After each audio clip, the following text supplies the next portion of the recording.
Pigeon lower sir. Pigeon பாத்தீங்கன்னா ஒரு 200 pigeon வச்சிருப்பாரு. அடிக்ஷன் அதுல வேற எந்த பேட் பிஹேவியருமே அவர் கிடையாது. Is very good human being. அப்படி இருக்கும்போது எனக்கு அந்த பிஜியன் வச்சு இருக்கும் போது எனக்கு ரெஸ்பிரேட்டரி இஷ்யூஸ் வருமோன்ற ஒரு பயம் எனக்கு இருக்கும்.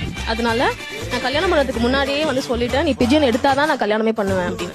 ஓகே ஃபைன் நான் எடுத்துறேன் அப்படின்ட்டு. ஸோ லைக் செகண்ட் டேவே சார் கல்யாணம் ஆகி செகண்ட் டேவே வந்துட்டு அவர் மார்னிங் எழுந்து பார்த்தா காணும். எங்கன்னு பாத்தீங்கன்னா அவங்க வீட்டுக்கு போயிட்டாரு. மறு வீடு வந்த பையன் வந்து வீட்டுக்கு போயிட்டாரு.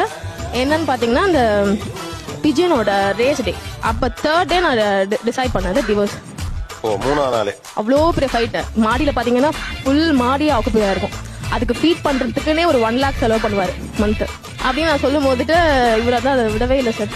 என்னை விட அந்த பிஜியன் தான் முக்கியம். அப்புறம் பிரிதலுக்கு அப்புறம் ஒரு விஷயம் எனக்கு புரிஞ்சது என்னன்னா, நிறைய பேர் நம்ம பாக்குறோம் எப்படிலாம் இருக்காங்கன்னு பாக்குறோம் சொசைட்டில. ஒரு பிஜியன் தானே வளர்த்துட்டு போட்டோம், ஹாப்பி